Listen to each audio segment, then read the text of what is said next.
Hello, guys. My earnest regards and affection to all of you.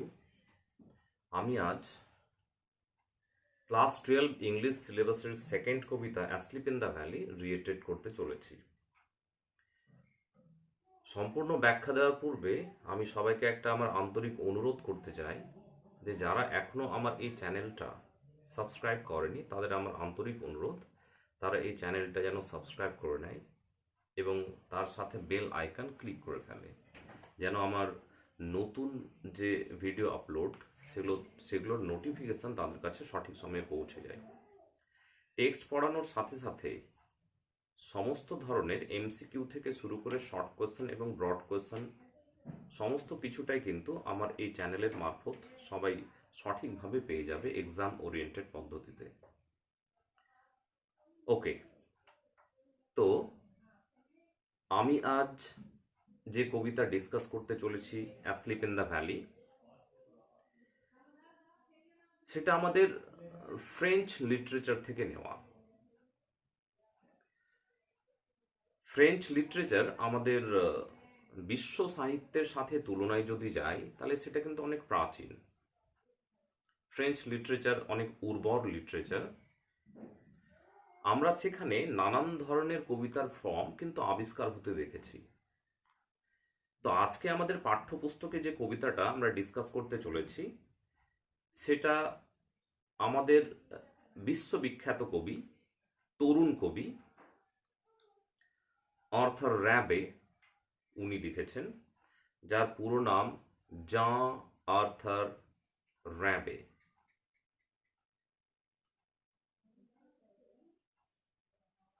তিনি 19th সেঞ্চুরিতে যখন বিশেষ করে তার তরুণ বয়সে, মোটামুটি আমরা বলতে পারি যখন তিনি স্কুলে পড়াশোনা করছেন সেই সময় থেকেই তিনি কিন্তু তার কবিতা চর্চা শুরু করেছিলেন। এবার সেই সময় থেকে মোটামুটি অল্প বয়সের মধ্যেই তিনি তার জীবনের সবথেকে শ্রেষ্ঠ কবিতাগুলো লিখে ফেলেন এবং তার জীবনের শ্রেষ্ঠ কিছু কবিতার মধ্য থেকে কিন্তু অ্যাসলিপ ইন দ্য ভ্যালি আমাদের পাঠ্যপুস্তকে নেওয়া হয়েছে। এই কবিতা কিন্তু ইংলিশ ল্যাঙ্গুয়েজে তিনি লিখেননি। তিনি যত সমস্ত কবিতা লিখেছেন সবই কিন্তু ফ্রেঞ্চ ল্যাঙ্গুয়েজে লিখেছেন। পরে সে ফ্রেঞ্চ ল্যাঙ্গুয়েজ থেকে ইংরেজি ভাষা এবং তার সাথে আরও বিভিন্ন ভাষায় সেটাকে অনুবাদ করা হয়েছিল। তো ফরাসি ভাষায় যখন এই কবিতা প্রথম তিনি লিখেন তখন সেই কবিতার নাম ছিল লে ডরমিয়ার লে ভাল। এটা ফরাসি টার্ম। ইংলিশ যেটা অনুবাদ করা হয় সেটা হচ্ছে অ্যাসলিপ ইন দ্য ভ্যালি। তিনি 19th সেঞ্চুরিতে যখন তরুণ বয়সে লেখালেখি করছেন সেই সময়ে ফ্রান্সে সাহিত্যকে নিয়ে নানান ধরনের বিপ্লব অলরেডি ঘটে গেছে। তাই কোন একটা দেশের সাহিত্যকে নিয়ে যদি বিপ্লব ঘটে যায় তাহলে আমরা কিন্তু এই সিদ্ধান্তে উপনীত হতে পারি যে সেই দেশের সাহিত্য এক চরম উন্নতির পর্যায়ে পৌঁছে গেছে। তার মানে সাহিত্যের যত রকমের জনার রয়েছে সেখানে কিন্তু আবিষ্কার অলরেডি হয়ে গেছে। তো আমরা সেই উর্বর এক সাহিত্যের যে জগৎ সেখান থেকে নেওয়া এক আমরা কবিতা আজ পড়তে চলেছি। Asleep in the valley Arthur Rimbaud লিখেছেন যে প্যাটার্ন অবলম্বনে, সেটা হচ্ছে ইটালিয়ান সনেট। ইটালিয়ান সনেট সৃষ্টি করলেন কে? আমরা সবাই জানি মহাকবি পেত্রার্ক, যে সনেটকে আমরা পেত্রার্কান সনেট হিসেবেও পেয়ে থাকি। পরবর্তীতে উইলিয়াম শেক্সপিয়ার সেই সনেটের প্যাটার্ন ভেঙে তিনি নিজের একটা প্যাটার্ন সেট আপ করেছিলেন, সেটা পরের আলোচনার বিষয়। ওকে, তো যে সময়টাতে আর্থার র্যাবো আমাদের কবি ফ্রান্স দেশের হয়ে যুদ্ধক্ষেত্রে, ফ্রান্সে তখন একটা নিয়ম ছিল যে প্রত্যেকটা পরিবার থেকে তরুণ ছেলেকে কিন্তু যুদ্ধক্ষেত্রে যেতে হবে এরকম, যদি দেশে অন্য কোনো দেশের সাথে যুদ্ধের একটা সময় চলে।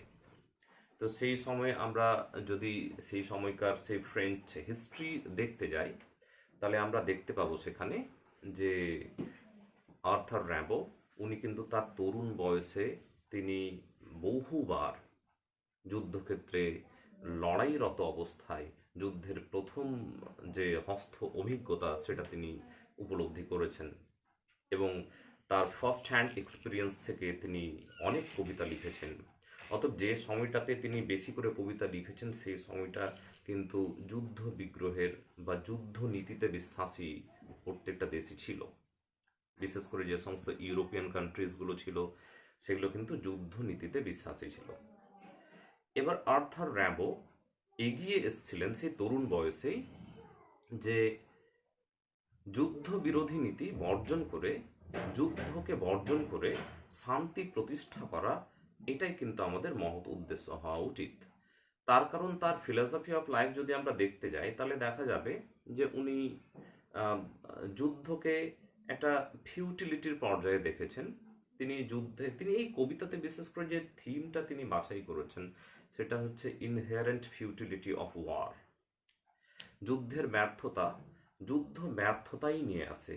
যুদ্ধের মাধ্যমে কিন্তু কোনো দেশের কখনোই কোনো মঙ্গল হতে পারে না, কোনো শ্রেণীরই মঙ্গল হতে পারে না। শুধুমাত্র কতগুলো মুষ্টিমেয় যে ওয়ার মঙ্গার্স যারা যুদ্ধ পরিচালনা করে থাকে তারাই শুধুমাত্র কিন্তু লাভবান হয়ে থাকে। একটা নেশন, একটা দেশ সম্পূর্ণরূপে বিনষ্ট হয়ে যায়।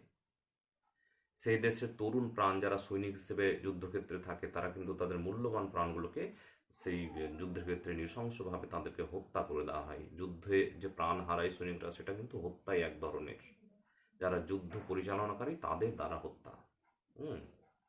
এটা হওয়া উচিত নয়। যুদ্ধ কোনো একটা নেশনকে উন্নতির পর্যায়ে নিয়ে যেতে পারে না। তাই এই ধরনের যে চিন্তা ভাবনা, এই ধরনের যে জীবন দর্শন, এরকম জীবন দর্শন নিয়ে আর্থার র্যাম্বে কিন্তু এই ধরনের কবিতা লিখেছিলেন। এই ধরনের কবিতার দ্বারা তিনি কিন্তু একটা জনসমক্ষে একটা মেসেজ তিনি তুলে ধরতে চেয়েছেন যে এই পৃথিবীতে যদি সার্বিক একটা উন্নতি ঘটাতে চাই, আমরা প্রত্যেকটা দেশের মঙ্গল যদি আমরা কামনা করে থাকি, তাহলে যুদ্ধ বিরোধী নীতি আমাদের পোষণ করা উচিত। যুদ্ধ কখনোই আমাদের মঙ্গল নিয়ে আসে না। তো এখানে তিনি যে থিমটা তাহলে বাছাই করেছেন সেটা হচ্ছে inherent futility of war, the pity of war. এই থিমকে তিনি প্রথম থেকে শেষ পর্যন্ত বিশেষ কিছু তুলনার মাধ্যমে, তিনি কন্ট্রাস্ট করে দেওয়ার মাধ্যমে আমাদের সামনে সম্পূর্ণরূপে তুলে ধরবেন। সো এই সনেটটা, তাহলে এই সনেটটা আমরা যে ব্যাখ্যা করতে চলেছি, এই সনেটটা কিন্তু আমাদের ফ্রেঞ্চ লিটারেচার থেকে নেওয়া, এবং এটার প্যাটার্ন যদি আমরা আলোচনা করতে যাই তাহলে এটা পেত্রার্কান সনেট। 14 লাইন, এবং এই 14 লাইনকে দুটো ভাগে ভাগ করা হয়েছে, প্রথম 8 লাইন এবং পরে 6 লাইন। প্রথম 8 লাইন হচ্ছে অক্টেভ এবং পরের 6 লাইন সিস্টেট, যেটা আমরা পেত্রার্কান সনেটে সম্পূর্ণরূপে দেখতে পেয়েছি। পেত্রার্কান সনেটের সম্পূর্ণ বৈশিষ্ট্য বা ইটালিয়ান সনেটের সম্পূর্ণ বৈশিষ্ট্য এখানে বিদ্যমান, যেটা আমরা এখনই সেই ক্ল্যারিফিকেশনে যাব। অলরাইট, তো আমি এবার এই কবিতাটা পড়তে শুরু করি, সঠিকভাবে ব্যাখ্যা দেওয়ার চেষ্টা করছি।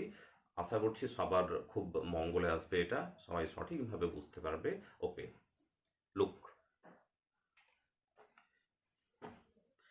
A small green valley where a slow stream flows. একটা ছোট্ট সবুজ উপত্যকা যেখানে এক ছোট্ট নদী মন্থর গতিতে প্রবাহিত হয়। এখানে স্ট্রিম শব্দটাকে আমি জলপ্রবাহ বলতে পারি, অথবা আমরা আমাদের বোঝার সুবিধার্থে নদী বলতে পারি। তাহলে এই প্রথম লাইনটাতে অর্থ কি হলো? একটা ছোট্ট সবুজ উপত্যকা, ছোট সবুজ উপত্যকা। এখানে এই যে গ্রিন শব্দটা রয়েছে, এখানে গ্রিন শব্দটা কিন্তু একটা বিশেষ সিগনিফিক্যান্স বহন করছে আর কি, সেটা আমাদের খুব বুঝে নেওয়া জরুরি। গ্রিন শব্দটা, এই যে গ্রিন কালার, এই গ্রিন কালারটা কিন্তু প্রাণ প্রাচুর্যে পরিপূর্ণ জিনিসকে ইন্ডিকেট করে থাকে। তাহলে এখানে যে উপত্যকার কথা উল্লেখ করা হচ্ছে প্রথম লাইনটাই, সেই উপত্যকা তাহলে প্রাণ প্রাচুর্যে পরিপূর্ণ একটা স্থান, একটা ল্যান্ডস্কেপ, প্রাণ প্রাচুর্যে পরিপূর্ণ, জীবন্ত, প্রাণবন্ত। উপত্যকা সবুজ কেন? আমরা যদি আমাদের আপাত দৃষ্টিতে দেখতে যাই তাহলে উপত্যকার মধ্যে নানান ধরনের গাছপালা, গুল্ম জাতীয় আগাছা ইত্যাদি রয়েছে। ইত্যাদিতে আচ্ছাদিত, ঘাসে আচ্ছাদিত, তাই সেটাকে সবুজ মনে হচ্ছে। কিন্তু কবি সেই সবুজটাকে অন্যরকম ভাবে আমাদের সামনে উপস্থাপন করতে চাইছেন। কবি বলতে চাইছেন যে সবুজ এই জন্য যে এটা এই উপত্যকা প্রাণ প্রাচুর্যে পরিপূর্ণ, যেন জীবন্ত অবস্থায় দাঁড়িয়ে রয়েছে এই উপত্যকা, জীবন্ত, যেন প্রাণবন্ত অবস্থায় রয়েছে সেটা। হুম। তাহলে এখানে সেই উপত্যকাটা সেই ছোট এবং সবুজ প্রাণ প্রাচুর্যে পরিপূর্ণ, এবং এই উপত্যকার মধ্য দিয়ে যেন এক ছোট নদী মন্থর গতিতে প্রবাহিত হচ্ছে নিজের ইচ্ছেই, তার সুমিষ্ট ইচ্ছার মাধ্যমে সেই ছোট্ট নদীটা মন্থর গতিতে মানে ধীরে ধীরে প্রবাহিত হচ্ছে। যদি কোনো নদীর গতিতে মানে কোনো বাধা না আসে, সেই রকমভাবে একটা উপত্যকার মধ্য দিয়ে যদি কোনো নদী প্রবাহিত হয়, তাহলে তার যে প্রবাহ, শান্ত প্রকৃতির প্রবাহ যেমন হওয়া হওয়া উচিত, সেই রকমই কিন্তু এখানে এই নদীটা সেই ধীরে ধীরে প্রবাহিত হচ্ছে তার সুমিষ্ট ইচ্ছের দ্বারা। তাহলে এখানে প্রথম লাইনটাতে কিন্তু কবি এই যে উপত্যকা, এটাকে কিন্তু এক জীবন্ত একটা ল্যান্ডস্কেপ হিসেবে তিনি দেখাতে চাইছেন। জীবন্ত, যেন এর মধ্যে প্রাণের সঞ্চার ঘটেছে, যেন এর মধ্যে প্রাণ রয়েছে, যেন প্রাণবন্ত এবং কিংবদন্তি অবস্থায় রয়েছে এই উপত্যকা। একদিকে তাহলে তিনি উপত্যকার একটা ডেসক্রিপশন দিতে চাইছেন একদম জীবন্ত রূপে। এই উপত্যকার ডেসক্রিপশন যেন আমাদের মাথায় থাকে। এবার আমরা এগিয়ে যাব। and leaves long strands of silver on the bright grass। এবং এই যে ছোট নদীটা ধীরে ধীরে প্রবাহিত হচ্ছে উপত্যকার মধ্য দিয়ে, এবার উপত্যকার মধ্যে দিয়ে যখন প্রবাহিত হচ্ছে, তখন দূর থেকে যদি আমরা এই উপত্যকাকে দেখি, তাহলে মনে হবে যে উপত্যকার চারিদিকে ঘাস এবং উপত্যকার চারিদিকে লতা পাতা গুল্ম জাতীয় আগাছায় আচ্ছাদিত, এবং সেটার মধ্য দিয়ে যখন নদী, ছোট্ট একটা নদী ধীরে ধীরে প্রবাহিত হয়ে যাচ্ছে, তখন দূর থেকে দেখে মনে হচ্ছে যেন সেই উপত্যকার মধ্যে, সেই সবুজ উপত্যকার মধ্যে যেন রূপোলি রঙের একটা লম্বা ফিতে বিছিয়ে দেওয়া হয়েছে। একটা ফিতে যেন পেতে দেওয়া হয়েছে, দূর থেকে দেখে তাই মনে হচ্ছে। কবি কিন্তু এরকম ডিসক্রিপশন দিচ্ছেন। তাহলে দূর থেকে যেটাকে রূপোলি রঙের ফিতে মনে হচ্ছে, সেটা অ্যাকচুয়ালি ওই ছোট্ট নদীটা, যেটা ধীর গতিতে মন্থর গতিতে প্রবাহিত হচ্ছে উপত্যকার মধ্য দিয়ে। এবার সেটাকে রূপোলি রঙের কেন মনে হচ্ছে? যে উপত্যকা সম্পূর্ণরূপে সবুজ আকার ধারণ করেছে সেই লতা পাতা গুল্ম জাতীয় আগাছার জন্য, এবং নদীর যে জল, সেই জলটা সেই সবুজ রঙের তুলনায় তার কিন্তু রূপোলি রং যে প্রতিফলিত হওয়া, সেটা মনে হচ্ছে আর কি। তার কারণ জল যদি সবুজ রঙের এগেনস্টে আসে, তাহলে সেই জলটাকে সম্পূর্ণরূপে রূপোলি রঙের একটা অবস্থায় আমরা দেখতে পাই। তাই এখানে দ্বিতীয় লাইনে কবি সেই কথাটাই বললেন আর কি, and leaves long strands of silver on the bright grass. উজ্জ্বল বর্ণের ঘাসের উপরে যেন রূপোলি রঙের এক লম্বা ফিতে সে ছেড়ে যায়। উজ্জ্বল বর্ণের ঘাসের উপরে যেন সে এক লম্বা ফিতে ছেড়ে যায়। লম্বা ফিতে ছেড়ে যায়, কে ছেড়ে যায়? ওই যে নদীটা প্রবাহিত হয়ে চলে যাচ্ছে। তো যেখান থেকে শুরু হয়ে যতদূর অবধি ওই নদীটা প্রবাহিত হয়ে গেছে, ততদূর পর্যন্ত মনে হচ্ছে সবুজ উপত্যকার মধ্যে একটা ফিতে বিছিয়ে দেওয়া হয়েছে, ফিতে রেখে দেওয়া হয়েছে, এরকম তাহলে দেখাচ্ছে। এটা তাহলে সম্পূর্ণরূপে এই উপত্যকার যে বর্ণনাটা, ভ্যালির যে ডেসক্রিপশন দেওয়া হচ্ছে এখানে, ভ্যালিটাকে যে সম্পূর্ণরূপে আমাদের সামনে তুলে ধরা হচ্ছে, এটা কিন্তু কবি যে যে স্থানটা, যে উপত্যকা, সেটাকে প্রাণবন্ত হিসেবে আমাদের সামনে দেখাতে চাইছেন। প্রাণ প্রাচুর্যে পরিপূর্ণ একটা স্থান হিসেবে তিনি আমাদের সামনে উপস্থাপিত করতে চাইছেন। আমরা যেন কবির উদ্দেশ্যটাকে এই লাইনগুলোর মাধ্যমে বুঝতে পারি, তার কারণ কবি কিন্তু এখানে চরমভাবে একটা কন্ট্রাস্ট সৃষ্টি করবেন, যেটা আমরা এখনই দেখতে পাবো। Okay. From the mountain top stream the sun's rays. From the mountain top stream the sun's rays. পর্বতের চূড়া থেকে, উপত্যকার দুদিকে পর্বত থাকে, দুই দিকের পর্বতের মাঝে যে সমতল জায়গা, সেটা উপত্যকা, ভ্যালি। এটা আমরা সাধারণ একটা ছোট্ট কথা দিয়ে আমরা ব্যাখ্যা করতে পারি। তো সেই উপত্যকার মধ্যে সূর্যের কিরণ প্রথমে কিন্তু এসে পৌঁছাচ্ছে উঁচু স্থান, দ্যাট মিনস সেই পর্বতের চূড়ায়।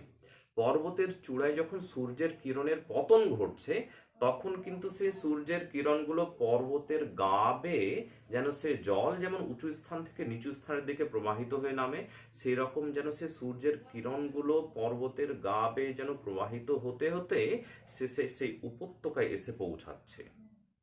তো এখানে এই থার্ড লাইনটাতে এই ব্যাখ্যাটা দেওয়া আছে, from the mountain top stream the sun's rays. এখানে স্ট্রিম মানে কিন্তু প্রবাহিত হয়, এখানে কিন্তু নদী বা জলপ্রবাহকে বোঝানো হচ্ছে না, এখানে কিন্তু স্ট্রিম মানে সূর্যের কিরণের প্রবাহটাকে বোঝানো হচ্ছে।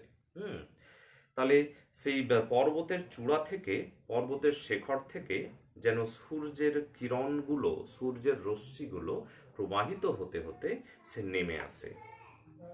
নেমে আসার পর কি হচ্ছে, দে ফিল দ্য হলো ফুল অফ লাইট, এবং তারা সেই উপত্যকাটাকে সম্পূর্ণ আলোয় ভরিয়ে তুলছে। তারা তখন উপত্যকাটাকে সম্পূর্ণ আলোয় ভরিয়ে তুলছে। এখানে একটা শব্দ পেলাম আমরা, হলো। হলো শব্দটা, হলোর এমনি অর্থ যদি আমরা খুঁজতে যাই তাহলে কিন্তু গহব্বর আমরা পেয়ে থাকবো, তবে এখানে এই কবিতায় হলো শব্দটার অর্থ হচ্ছে ভ্যালি, উপত্যকা। এখানে কিন্তু হলো শব্দটা দিয়ে উপত্যকাটাকেই বোঝানো হচ্ছে। অলরাইট, তাহলে সেই পর্বতের চূড়া থেকে, পর্বতের গা বেয়ে জলস্রোত যেমন উঁচু স্থান থেকে নিম্নের দিকে প্রবাহিত হয়, সেই রকমই যেন সূর্যের কিরণগুলো, সূর্যের রশ্মিগুলো প্রবাহিত হতে হতে সে উপত্যকা অবধি পৌঁছায়, আর উপত্যকায় এসে সে সম্পূর্ণ উপত্যকাটাকে যেন এক অভিনব আলোয় ভরিয়ে তোলে। তাহলে এখানে সূর্যের কিরণ সে উপত্যকায় পৌঁছাচ্ছে। উপত্যকার মধ্যে সবুজ লতাপাতা এবং গুল্ম জাতীয় আগাছায় আচ্ছাদিত, এবং সেখানে একটা ছোট্ট মন্থর গতিতে কুলুকুলু রবে সেই এক নদী প্রবাহিত হচ্ছে। এত কিছুর যে ডেসক্রিপশন, একটা ন্যাচারাল অ্যাম্বিয়েন্স যে তিনি আমাদের সামনে তুলে ধরলেন, তিনি কিন্তু এই জিনিসটা তুলে ধরার পেছনে তার উদ্দেশ্য হচ্ছে যে তিনি এখানে জীবন্ত কিছুকে তিনি সৃষ্টি করতে চাইছেন। যে যে ল্যান্ডস্কেপের কথাটা এখানে হচ্ছে সেটা কিন্তু সম্পূর্ণরূপে প্রাণ প্রাচুর্যে পরিপূর্ণ, যেন ভাইটালিটিতে পরিপূর্ণ, যেন অ্যানিমেটেড অবস্থায় রয়েছে আর কি, একদম তরুণ প্রাণ প্রাচুর্যে পরিপূর্ণ, যেন সুঠাম এবং শক্তিশালী, এবং যেন ঝলমলে এক তারুণ্যে, লাবণ্যে পরিপূর্ণ রয়েছে সে উপত্যকা। তাহলে এখানে আমরা প্রথম থেকে যে কটা লাইন আমরা দেখলাম, সেখানে কিন্তু একটা উপত্যকার পুঙ্খানুপুঙ্খ তিনি ব্যাখ্যা দিচ্ছেন, এবং তিনি যেভাবে দেখেছেন সেই উপত্যকাকে সেরকমভাবে তিনি ব্যক্ত করছেন। তার কারণ আমাদের যে প্রাকৃতিক পরিবেশ, ন্যাচারাল অ্যাম্বিয়েন্স, সেটা কিন্তু প্রাণ প্রাচুর্যে পরিপূর্ণ অবস্থাতে আমরা দেখতে পাই, সেরকম তিনি কিন্তু ব্যাখ্যা দিচ্ছেন। এই যে প্রথম কটা লাইন, এটা কিন্তু তিনি একটা সাইটকে উল্লেখ করছেন, একটা ল্যান্ডস্কেপকে উল্লেখ করছেন। এবার এই ল্যান্ডস্কেপের যে বৈশিষ্ট্যগুলো তিনি দেখাচ্ছেন, এই বৈশিষ্ট্যগুলো আমাদেরকে মাথায় রেখে পরবর্তীতে তিনি বিশেষ করে সিস্টেটে, অক্টেবের পরে যে সিস্টেট আসবে আর কি, পরের 6টা লাইন, সেখানে যে তিনি আবার একটা সেই ব্যাখ্যা তিনি দেবেন সেখানে, সেটার সাথে কিন্তু এই অক্টেবের ব্যাখ্যা কিন্তু তিনি কন্ট্রাস্ট করবেন আর কি। তাই প্রথমে যে ব্যাখ্যাটা অক্টেবে হচ্ছে, সেটা যে ভ্যালি, সেটা সে উপত্যকাটা যে প্রাণ প্রাচুর্যে পরিপূর্ণ, সেটা কিন্তু আমাদেরকে সঠিকভাবে মাথায় রাখতে হবে। তিনি কিন্তু প্রথম থেকে সঠিকভাবে ব্যাখ্যা দিয়ে যাচ্ছেন, যে ব্যাখ্যাটা থেকে আমরা পাচ্ছি যে এমন একটা জায়গা যেটা তারুণ্যে পরিপূর্ণ, লাবণ্যে পরিপূর্ণ, প্রাণ প্রাচুর্যে পরিপূর্ণ, অ্যানিমেটেড অবস্থায় রয়েছে। হুম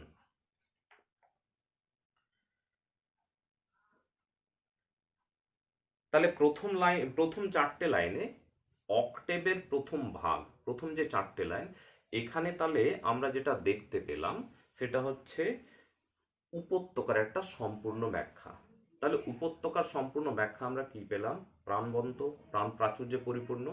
তাহলে এই উপত্যকায় যদি কোনো মনুষ্যত্ব জাতি থাকে, বিচরণ করে বা বসবাস করে, বা সেখানে সাময়িক মানে ক্রিয়াকলাপের জন্য যদি যায়, সেখানে যদি সে নিছক একটা ছোট্ট মুহূর্ত অতিবাহিত করার জন্য যায়, তাহলে সেই মনুষ্যত্ব জাতি, সে মানব কেমন অবস্থাতে থাকবে?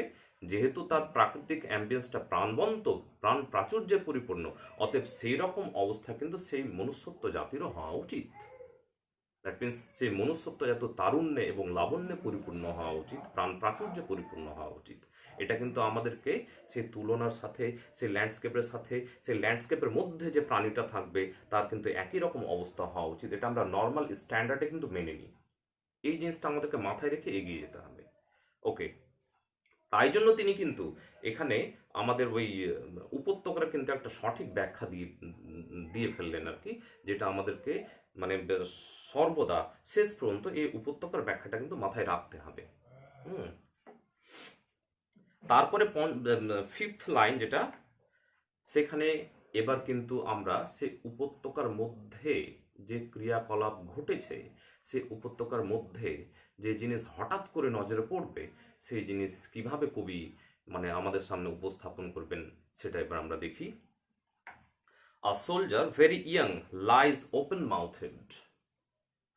এবার সে উপত্যকার সম্পূর্ণ ব্যাখ্যা দেওয়ার পর, উপত্যকার ব্যাখ্যা যখন কবি দিলেন, কবি নিজেও কিন্তু আনন্দিত, এবং কবির যে ব্যাখ্যা আমরা পেলাম, আমরা যারা পাঠক তারাও কিন্তু খুব আনন্দিত। তারপর ন্যাচারাল এরকম একটা অ্যাম্বিয়েন্সের জন্য আমরা কিন্তু সর্বদা ওত পেতে থাকি, দ্যাট মিনস আমরা লালায়িত থাকি যে এরকম মানে স্থান, এরকম ল্যান্ডস্কেপ যদি আমরা যেতে পাই বা আমরা যদি সেটা উপভোগ করতে পারি, তাহলে সেরকম অবস্থাতে কবি যেরকম মনের আনন্দে ব্যাখ্যা করছেন, সেরকম মনের আনন্দে আমরাও কিন্তু সেটাকে অনুধাবন করলাম। এবার হঠাৎ করে কবি কি এখানে দেখাচ্ছেন, কবি এবার ওই উপত্যকার মধ্যে থাকা এক সৈনিক, তার প্রতি কিন্তু কবির হঠাৎ এক দৃষ্টি পড়ে যায়, এবং কবি কি দেখলেন, যেটা দেখছেন কবি সেই জিনিসটা এবার ব্যাখ্যা করছেন। কি দেখছেন, এবার কবির নজরে কিন্তু আমরা দেখব, আমাদের নজর দিয়ে আমরা কিন্তু দেখবো না, আমরা কবির নজর দিয়ে দেখব কবি কি দেখাতে চাইছেন আমাদের। Okay, a soldier very young lies open mouthed. হঠাৎ করে কবির নজর পড়ে গেল আর কি। প্রাকৃতিক সৌন্দর্য তিনি উপভোগ করছিলেন বেশ ভালো। তিনি মনের চরম আনন্দে তার হৃদয়টা যেন উদ্বেলিত হয়ে উঠছিল। এবার হঠাৎ করে কবির নজর পড়ে গেল এক সৈনিকের উপরে, যেন ওই উপত্যকার মাঝেই এক সৈনিক শায়িত অবস্থায় রয়েছে, উপত্যকার মাঝেই যেন এক সৈনিক শায়িত অবস্থায় রয়েছে। হুম সেই সৈনিকের ব্যাখ্যা তিনি দিতে গিয়ে, সোলজারের ব্যাখ্যা তিনি দিতে গিয়ে এখানে আবার তিনি কি বলছেন, ভেরি ইয়াং। এখানে তিনি ভেরি ইয়াং, ইয়াং শব্দটাও তিনি শুধু বলতে পারতেন, তিনি শুধুমাত্র ছান্দিক গতিবিধি মেলানোর জন্যই তিনি ভেরি শব্দের ব্যবহার করেছেন তা নয়, এখানে শুধু ইয়াং শব্দটা দিয়েও কিন্তু ছান্দিক গতিবিধি তিনি মেলাতে পারতেন। তিনি ভেরি শব্দটার ব্যবহার করেছেন তার কারণ এখানে যে সৈনিকটা রয়েছে সেই সৈনিকটা তরুণ অবস্থার কথা বোঝানো হচ্ছে। তিনি ভেরি শব্দটা দিয়ে তিনি এখানে এমফাসাইজ সৃষ্টি করেছেন, তিনি এমফাসিস ক্রিয়েট করতে চেয়েছেন এখানে, যে যে সৈনিকটা ওখানে শায়িত অবস্থায় রয়েছে সেই সৈনিকটা তার টেন্ডার এজে রয়েছে, তরুণ বয়সে রয়েছে, লাবণ্যে পরিপূর্ণ অবস্থায় রয়েছে, প্রাণ প্রাচুর্যে পরিপূর্ণ অবস্থায় থাকা, এরকম অবস্থায় মানুষ যখন থাকে সেরকম পর্যায়ের সে সৈনিক রয়েছে ওখানে শায়িত অবস্থায়। হঠাৎ করে তিনি দেখছেন, তিনি ব্যাখ্যা দিচ্ছেন, লাইজ ওপেন মাউথেড। এবার যখন তিনি আরো নিকটবর্তী অবস্থায় এসে দৃষ্টি নিক্ষেপ করলেন সেই সৈনিকের উপর, তখন তিনি দেখছেন যে সৈনিকটা শায়িত অবস্থায় রয়েছে, কিন্তু তার মুখটা ঈষৎ খোলা অবস্থায় রয়েছে, তার মুখটা ঈষৎ খোলা অবস্থায়। এখানে কিন্তু একটা বিবলিক্যাল একটা সিম্বল আমরা দেখতে পাই।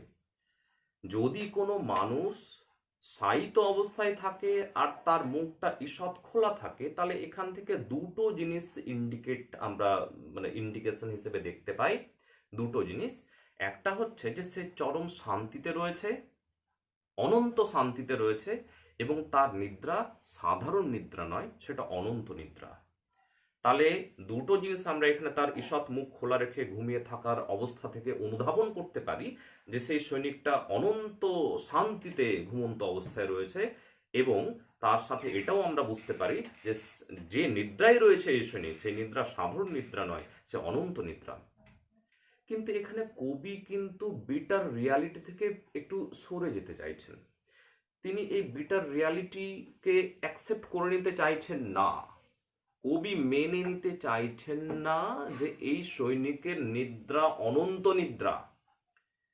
কবি বলছেন শায়িত অবস্থায় রয়েছে, আমরা কবির নজর থেকে যেহেতু দেখছি, তাই আমরাও কিন্তু অনুধাবন করব যে কবি অনন্ত নিদ্রায় চলে যাননি, কবি এখানে সৈনিক অনন্ত নিদ্রায় চলে যাননি, সৈনিক কিন্তু সাধারণভাবে শায়িত অবস্থায় রয়েছে সেই প্রাণ প্রাচুর্যে পরিপূর্ণ সে উপত্যকার মাঝে।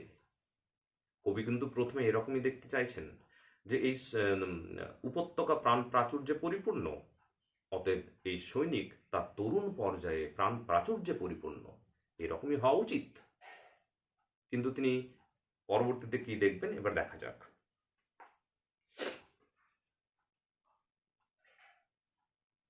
A pillow made of fern beneath his head.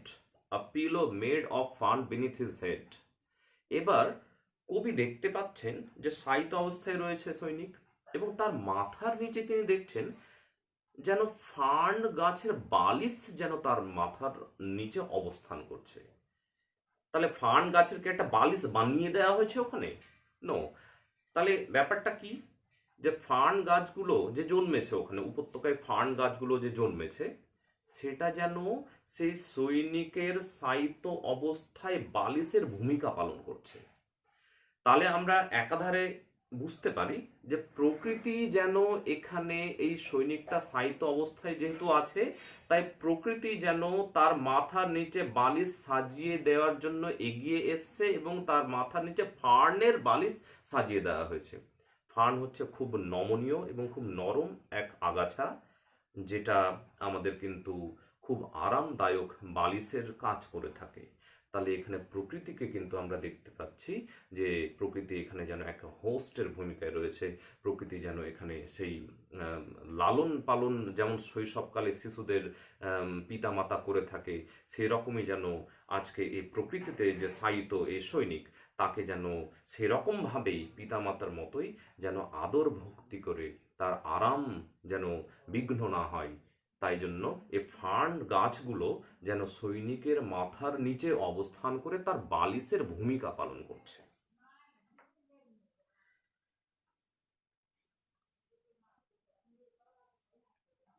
Asleep. তারপরে এই লাইনটার সাথে আর একটা শব্দ এখানে রয়েছে আর কি, a pillow made of fern beneath his head asleep. এবং তারপরে আবার অ্যাসলিপ শব্দটা দিয়ে কবি জোর করে এই কথাটা বলতে চাইছেন। এখানে তিনি একটা মানে আবার তিনি এমফ্যাসিস ক্রিয়েট করেছেন এখানে, যে অ্যাসলিপ ঘুমন্ত অবস্থায় রয়েছে, ঘুমন্ত অবস্থায় রয়েছে। কবি কিন্তু প্রত্যেকটা ক্ষেত্রে এখানে সৈনিকের যেমনই অবস্থা তিনি দেখছেন, ঠিক আছে তিনি দেখছেন, কিন্তু তিনি কিন্তু এই অ্যাসলিপ শব্দটার উপরে, ঘুমন্ত অবস্থায় থাকা এই শব্দটার উপরে কিন্তু তিনি এমফ্যাসিস ক্রিয়েট করছেন। তার কারণ কবি তিনি অন্তর থেকে তিনি মেনে নিয়েছেন যে এরকম তরুণ এক প্রাণ প্রাণ প্রাচুর্যে পরিপূর্ণ যে মানুষ, সেটা সেই তার কর্ম তার ক্রিয়া করার পর যদি খানিক ক্লান্ত হয়ে পড়ে, তাহলে সে বড় জোর ঘুমন্ত অবস্থায় যেতে পারে বিশ্রামের জন্য, বাস তার থেকে বেশি কিছু তার প্রতি আর ঘটতে পারে না। কবি কিন্তু এটাই মেনে নিচ্ছেন।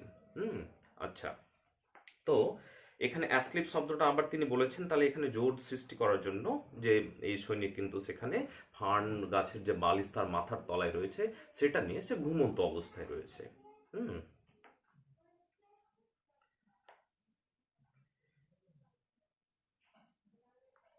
Stressed in the heavy undergrowth, stressed in the heavy undergrowth, এবং ঘন লতা পাতা গুল্ম জাতীয় আগাছার উপরে যেন এই সৈনিকটা তার শরীরকে ছড়িয়ে রেখেছে।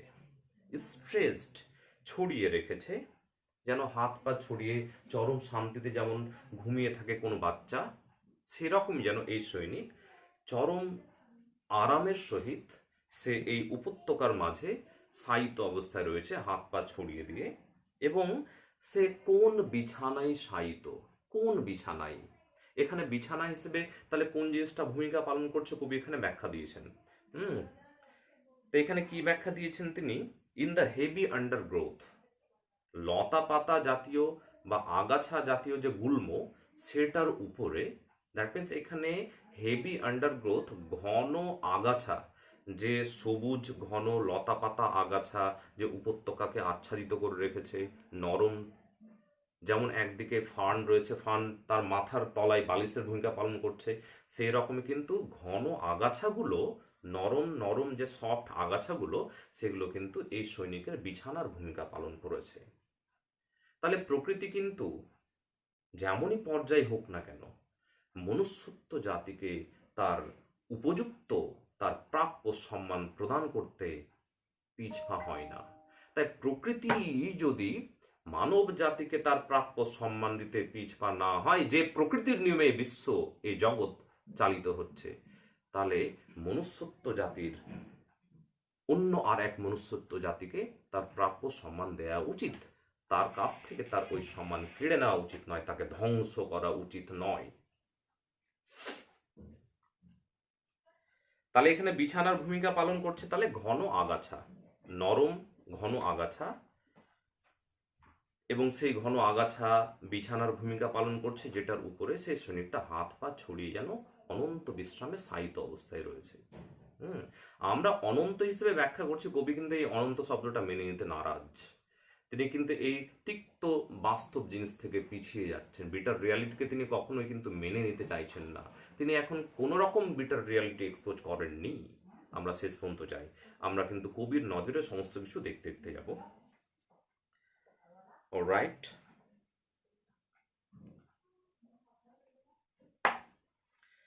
pale in his warm green sun-soaked bed, pale in his warm green sun-soaked bed।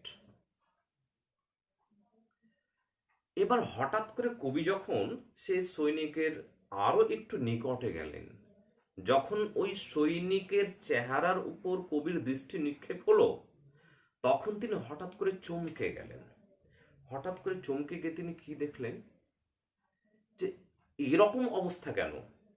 এই তরুণ প্রাণ প্রাচুর্যে পরিপূর্ণ যে মানুষটা, এই মানুষটার এই চেহারাটা সেই পেল, ফ্যাকাশে বা বিবর্ণ বা পাণ্ডুর বর্ণ কেন ধারণ করেছে? এই তরুণ সৈনিকের চেহারা পাণ্ডুর বর্ণ ধারণ করেছে, এই অবস্থা দেখে কবি খানিকটা চিন্তিত হয়ে পড়লেন। হঠাৎ করে তিনি চিন্তিত হয়ে পড়লেন যে তিনি আচমকা একটা অন্যরকম একটা বৈপরীত্য তিনি দেখতে পাচ্ছেন এখানে। বৈপরীত্য কি?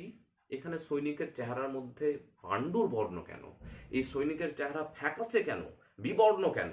একদিকে তো সেই উপত্যকা প্রাণ প্রাচুর্যে পরিপূর্ণ, লাবণ্যে পরিপূর্ণ, সেই রকম অবস্থা তো সেই তরুণ সৈনিকের চেহারার ক্ষেত্রেও ঘটা উচিত ছিল। কিন্তু এখানে তরুণ সৈনিকের চেহারা পাণ্ডুর বর্ণ কেন, ফ্যাকাশে কেন, বিবর্ণ কেন? কেন? কবি প্রশ্ন ছুটছেন। কবি মানব জাতির প্রতি একটা প্রশ্ন নিক্ষেপ করছেন। তিনি কেন এরকম? এরকম তো হওয়া উচিত নয়। প্রকৃতি যদি তাকে বিছানা প্রোভাইড করে থাকে, প্রকৃতি যদি তাকে নরম সফট সে বালিশ প্রদান করে থাকে, প্রকৃতি যদি তার সমস্ত কিছুর ব্যবস্থা করে রাখে, তাহলে প্রকৃতি তাকে কিন্তু তার সম্মান প্রদর্শন করছে।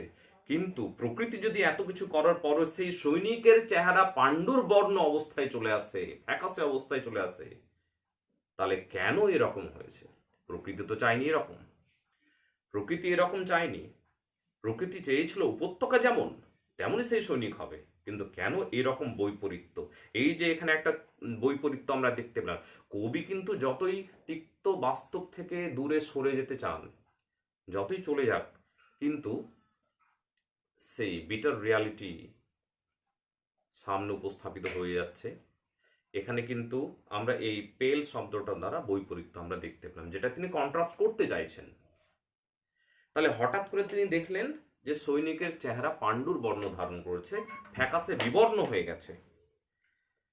তারপরে আবার তিনি এখানে আরেকটা জিনিস দেখাচ্ছেন, সৈনিকের চেহারা পাণ্ডুর বর্ণ ধারণ করছে, আবার সৈনিক যে বিছানায় শায়িত সেই বিছানাটা কেমন সেটা আবার তিনি ব্যাখ্যা করছেন এখানে।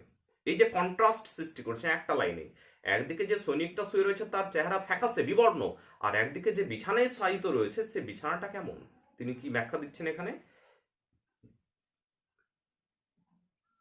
In his warm green sun soaked bed, তার বিছানাটা হচ্ছে উষ্ণ, সবুজ এবং সূর্যের কিরণে স্নাত।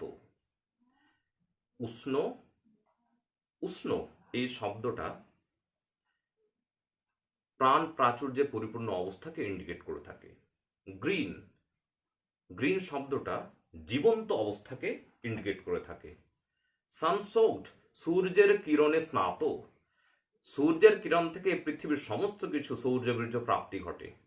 অতএব সূর্যের কিরণ যদি ওই বিছানায় নিক্ষেপ ঘটে সূর্য থেকে, সূর্যের কিরণে যদি পতন ঘটে সেই বিছানায়, তাহলে সেই বিছানা সূর্যের কিরণের প্রাপ্তি ঘটায় প্রাণ প্রাচুর্যে পরিপূর্ণ, সৌর্য বীর্যে পরিপূর্ণ। তাহলে যে বিছানায় এই সৈনিক শায়িত অবস্থায়, সেই বিছানা প্রাণ প্রাচুর্যে পরিপূর্ণ, জীবন্ত, অ্যানিমেটেড, এবং তার সাথে সূর্যের কিরণে যেহেতু স্নাত সে, তাই সে কিন্তু সম্পূর্ণরূপে এক অভিনব প্রাণ প্রাচুর্যে পরিপূর্ণ, এক সৌর্য বীর্যে পরিপূর্ণ বিছানা। অতএব যে বিছানা জীবন্ত, যে বিছানা তরুণ, যে বিছানা সৌর্য বীর্যে পরিপূর্ণ, যে বিছানা তখনও উষ্ণ অবস্থায় রয়েছে, সেই বিছানায় শায়িত সেই সৈনিকের চেহারা পাণ্ডুর বর্ণ হবে কেন? কবির প্রশ্ন। কবি কিন্তু এই জায়গাতে তিনি কিন্তু অ্যাটাক করতে চাইছেন মানব জাতির প্রতি। এখানে কবি কিন্তু দুই দিকের অবস্থাকে সেম পেতে চেয়েছেন, সেম পেতে চেয়েছেন যেটা প্রকৃতিও চেয়েছে, কিন্তু সেম না হয়ে একটা বৈপরীত্য সৃষ্টি হলো কেন? এখানে একটা কন্ট্রাস্টের সৃষ্টি হলো কেন? কবি এই দুই রকম বৈপরীত্য প্রকাশিত হবে দুই রকম জিনিসের তুলনা করতে আসেননি। কবি সমান দুই রকম জিনিস পেতে চেয়েছেন। তাহলে কে করলো এটা? কাদের আঘাতে এটা হয়েছে? এই প্রশ্নের উত্তর চাই। তাহলে কবি যে বিছানায় শায়িত, সেই বিছানার অবস্থা আমরা জানতে পারলাম। আর কবির চেহারার যে অবস্থা, তার রং ফ্যাকাসে, বিবর্ণ, পাণ্ডুর বর্ণ, সেটা আমরা এখানে পুঙ্খানুপুঙ্খভাবে বুঝতে পারলাম। তাহলে এখানে আমরা একটা কন্ট্রাস্ট দেখতে পেলাম। যে কন্ট্রাস্টটা কবি দেখালেন, কিন্তু কবির অন্তর চায়নি, প্রকৃতিও কখনো চায়নি এটা, করলো কে এটা?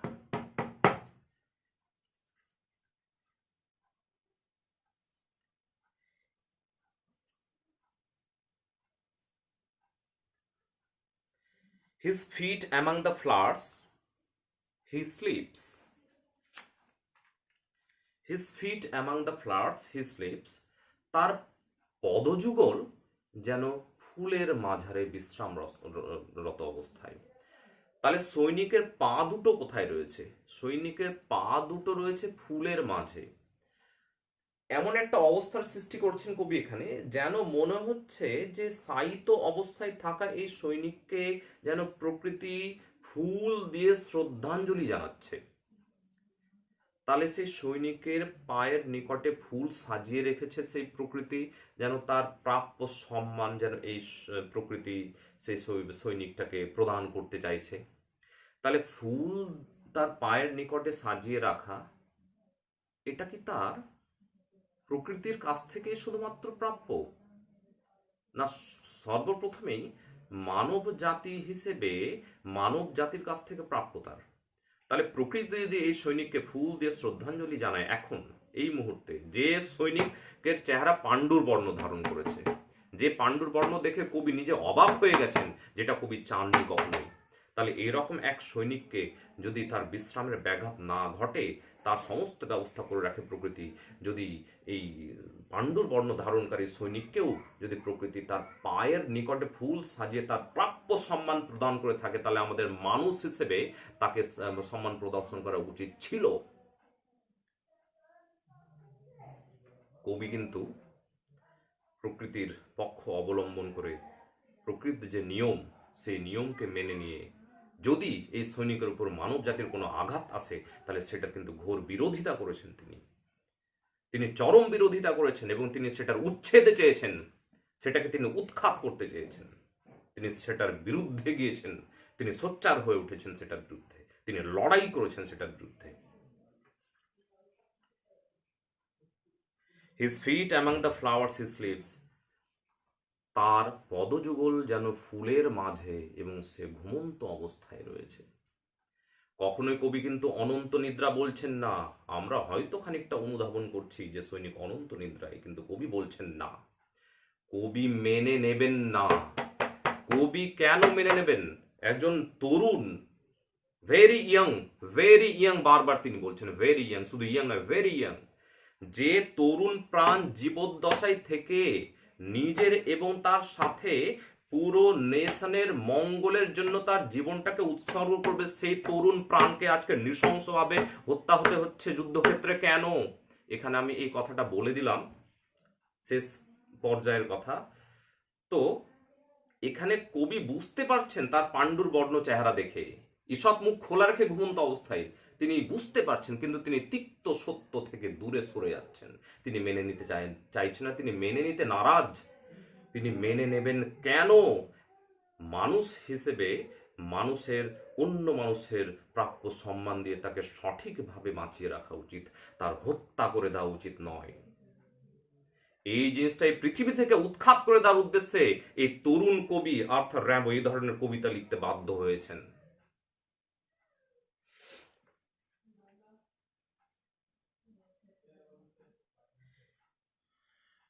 His smile is like an infant's.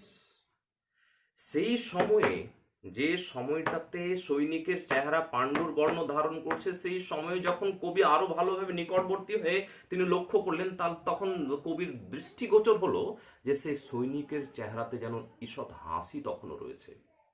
সৈনিকের চেহারায় ঈষৎ হাসি রয়েছে তখনও, এবং সেই হাসিটা কার সাথে তুলনা করছেন তিনি? কেমন হাসি? সদ্যজাত শিশু, নিষ্পাপ নিষ্কলঙ্ক যে শিশু এই পৃথিবীতে কোন রকম পাপ ক্রিয়াই থাকে না, নিষ্পাপ অবস্থায় থাকে, ছলনা জানে না, সেই শিশুর চেহারাতে যে হাসি প্রস্ফুটিত হয়, নিষ্কলঙ্ক হাসি, আনব্লেমিশড স্মাইল, সেই রকম হাসি যেন ওই তরুণ সৈনিকের মুখে তখন রয়েছে। আরে যে সৈনিক ছলনাপূর্ণ হাসি হাসতে শেখেনি তখনও, সেই সৈনিককে যুদ্ধক্ষেত্রে নৃশংসভাবে হত্যা করলো কে? কোন অধিকারে? তাহলে his smile is like an infants, তার হাসিটা যেন এক নিষ্পাপ নিষ্কলঙ্ক শিশুর হাসির মতো। তার হাসিটা যেন তখনও তখনও তার হাসি রয়েছে চেহারায়। সেই হাসিটা কেমন? তিনি কার সাথে তুলনা করছেন?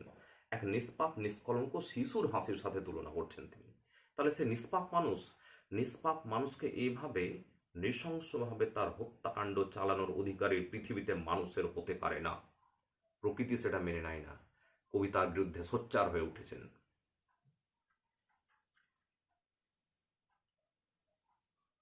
জেন্টাল উইদাউট গাইল, আরে সেই হাসি তো নম্র হাসি, ছলনাবিহীন। উইদাউট গাইল, ছলনাবিহীন, গাইল মানে ছলনা, ছলনাবিহীন, জেন্টাল, নম্র। যে লোকটা নম্র হাসি হাসতে জানে, যে লোকটার মধ্যে ছলনা, যে লোকটার হাসির মধ্যে কোনো ছলনা এখনো পর্যন্ত আসেইনি, ছলনা জানে না, সেই লোকটাকে ঘটা করে যুদ্ধক্ষেত্রে পাঠানো হচ্ছে সেই লোকটার প্রাণ বিসর্জনের জন্য নৃশংসভাবে। এইরকম তরুণ সৈনিকদের যুদ্ধক্ষেত্রে প্রাণ বিনষ্ট হওয়া মানে একটা নেশনের সম্পূর্ণরূপে প্রাণ বিনষ্ট হয়ে যাওয়া। মানুষকে বুঝতে পারতে হবে এটা।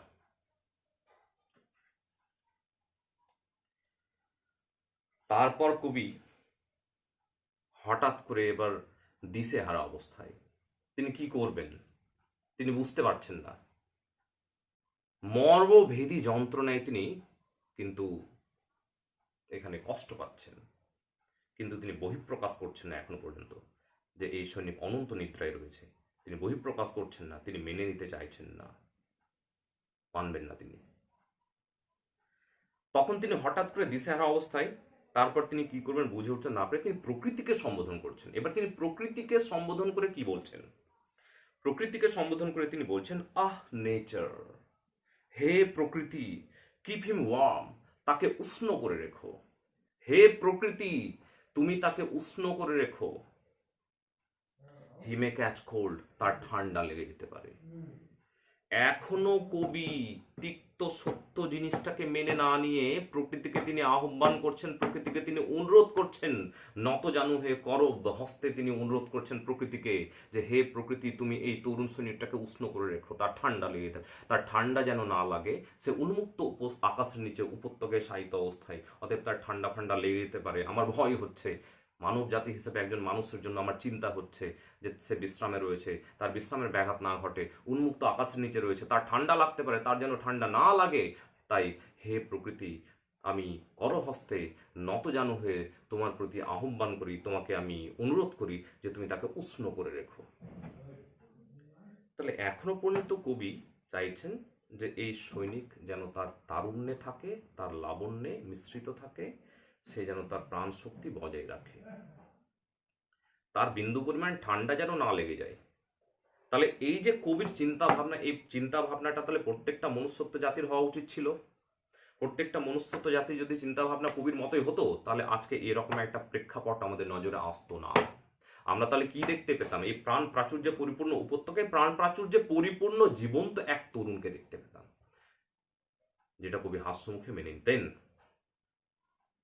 কবি এটা মেনে নিতে চাইছেন না, মেনে নিতে পারবেন না কবি। The humming insects don't disturb his rest. গুনগুন পতঙ্গরা, গুনগুনকারী পতঙ্গরা, দ্য হামিং ইনসেক্টস, গুনগুনকারী পতঙ্গরা তার বিশ্রাম ঘটাতে পারে না। এখানে ঘটাই না লিখেছে। এখানে ক্রিটিক যদি যে সময়ে আমাদের আর্থার র্যামবো লিখেছেন এই কবিতা, তিনি কিন্তু এখানে ডোন্ট যে টার্ম তিনি ব্যবহার করেছেন, ডোন্ট অক্সিলারি ভার্ব ডু এবং নট নেতিবাচকে, এখানে ডোন্ট ব্যবহার না করে যদি ক্যান নটের ব্যবহার হতো মডেল অক্সিলারি ক্যান দিয়ে নেতিবাচকে ক্যান নট, তাহলে হয়তো আরো বেশি বেটার হতে পারতো সেটা। যাই হোক, আমরা এখন ক্রিটিকের দৃষ্টিভঙ্গি নিয়ে আলোচনা করব না, আমরা এটার ইনহেরেন্ট মিনিংকে এক্সপাউন্ড করতে চলেছি। অলরাইট, তাহলে এখানে আমরা অর্থটা কিন্তু ক্যান নট অর্থ দিয়ে যেটা সেইটা করতে করার চেষ্টা করব আমরা। তাহলে কি হচ্ছে? The humming insect don't disturb his rest. এই যে সৈনিকটা বিশ্রামরত অবস্থায় রয়েছে, কবি এখানে বিশ্রাম বলছেন, কবি বলছেন না যে সৈনিকটা মারা গেছে, কবি বিশ্রামরত অবস্থায় আছে তাই বলছেন তিনি। তো এই যে সৈনিকটা বিশ্রামরত অবস্থায় রয়েছে, তার বিশ্রামের এই যে গুনগুনকারী পতঙ্গরা, পতঙ্গদের একটা বেসিক ইনস্টিংক্ট হচ্ছে যে তারা কিন্তু জাগ্রত অবস্থায় গুনগুন করতে থাকে, তাদের এটা কিন্তু ইনস্টিংক্ট, তাদেরকে থামানো যায় না। পতঙ্গ মানে গুনগুনকারী, তারা গুনগুন আওয়াজ, হামিং, তারা সেই গুনগুন আওয়াজ করতে থাকে। তাই গুনগুনকারী পতঙ্গরা এই বিশ্রামরত অবস্থায় সৈনিকের যে বিশ্রাম, সেটার ব্যাঘাত ঘটাতে পারে না, ঘটাই না বলবো না আমরা, ঘটাতে পারে না। এবার কবি এখানে এই লাইনটা কেন বলছেন? কবি খানিকটা ধীরে ধীরে তিক্ত সত্য বা বাস্তবতার দিকে আসছেন, যে এখানে এমন একটা নিদ্রাতে রয়েছে এই তরুণ সৈনিক, যে নিদ্রা এমন নিদ্রা যে অনবরত গুনগুনকারী পতঙ্গরা যদি গুনগুন করতে থাকে তার কানের চারপাশে, তবুও হয়তো তার যে বিশ্রামটা সেটার ব্যাঘাত ঘটবে না। সেই অনন্ত নিদ্রায় থাকা সেই সৈনিকের নিদ্রা হয়তো ভঙ্গ হবে না, নিদ্রা ভঙ্গ হবে না, তাই তার বিশ্রামের ব্যাঘাত ঘটবে না। তাহলে এই লাইনটা দ্বারা খানিকটা কিন্তু যে তিক্ত যে বাস্তব জিনিস, বিটার রিয়ালিটি, যে সৈনিকটা আর বেঁচে নেই, এটা কিন্তু খানিকটা বেরিয়ে আসছে। যে গুনগুনকারী পতঙ্গ, এরা কিন্তু কবির কথাই থেমে যাবে না, এরা কিন্তু অনবরত গুনগুন করতে থাকবে। তাই গুনগুনকারী পতঙ্গরা এখানে কিন্তু অপারক, অপারক এই কবির অনন্ত বিশ্রামের ব্যাঘাত ঘটাতে। তার কারণ তাকে জাগিয়ে তোলা যাবে না আর, সে অনন্ত নিদ্রায় মগ্ন, সে কখনো আর জেগে উঠবে না। কবি দূরে সরে যাচ্ছেন এই কথাটা থেকে, কিন্তু এই লাইনটা দ্বারা তিনি কিন্তু কিছুটা প্রকাশ করতে চাইছেন, যেটা আমরা বুঝতে পারছি।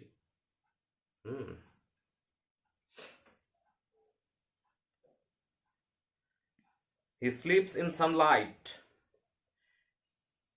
সৈনিকটি সূর্যের কিরণের মধ্যে শায়িত, সূর্যের কিরণের মধ্যে শায়িত।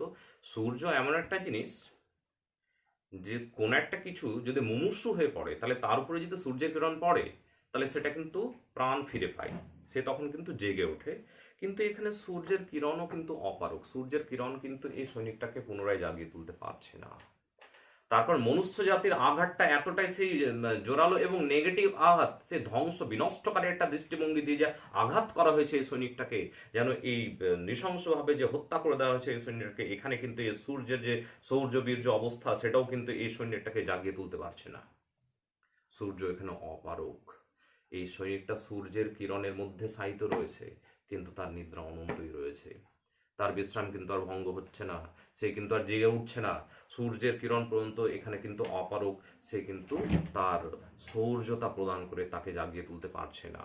তাহলে যে প্রাণকে সূর্যের কিরণ জাগিয়ে তুলতে পারে না, তাহলে এখান থেকে আমরা বুঝতে পারি যে সেই লোকটার প্রতি, সেই তরুণ প্রাণের প্রতি কতটাই না নৃশংস একটা আঘাত করা হয়েছে, যে আঘাত মানব জাতির, মানে আমাদের মানব জাতি হিসেবে এক মানব জাতির উপরে কোনো মতেই সেই সেই আঘাতটা অ্যাপ্লাই করা উচিত ছিল না, যেটা ঘোর নিন্দনীয়, যেটার বিরুদ্ধে আমাদের অবশ্যই আমাদের সোচ্চার হয়ে ওঠা উচিত, যেটা 19th সেঞ্চুরির মধ্যভাগে আমাদের কবি আর্থার র্যাম্বো তিনি সোচ্চার হয়েছিলেন, সেটার বিরুদ্ধে এসছিলেন। তিনি তখন বলে দিয়েছিলেন যে যুদ্ধের ব্যর্থতাই শুধুমাত্র যুদ্ধ নিয়ে আসে, যুদ্ধের দ্বারা কখনো কোনো জাতি উপকৃত হতে পারে না।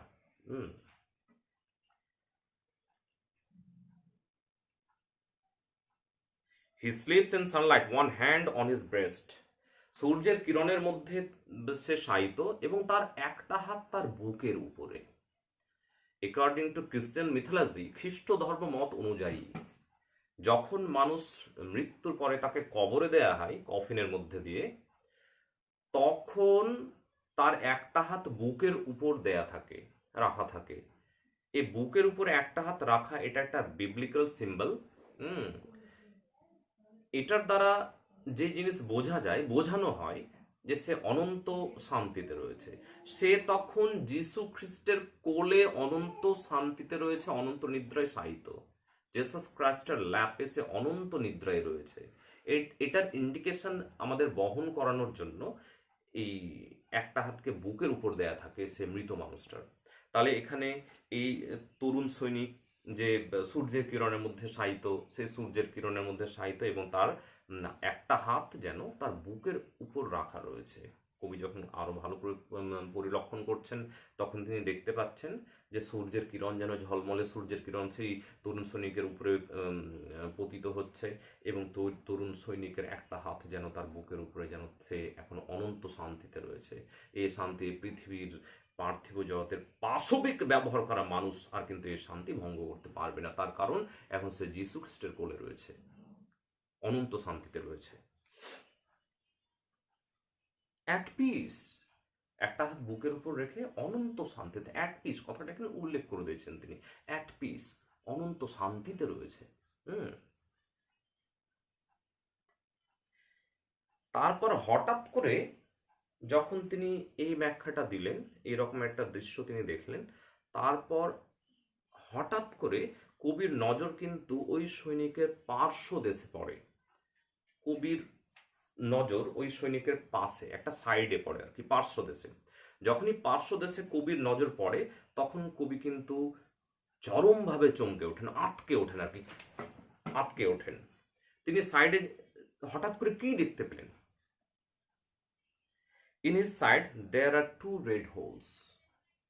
তার পার্শ্ব দেশে তিনি হঠাৎ করে দেখলেন যে দুটো গর্ত রয়েছে, এবং সেই গর্ত দুটো থেকে তখনও কিন্তু লাল রঙের রক্ত লাগা।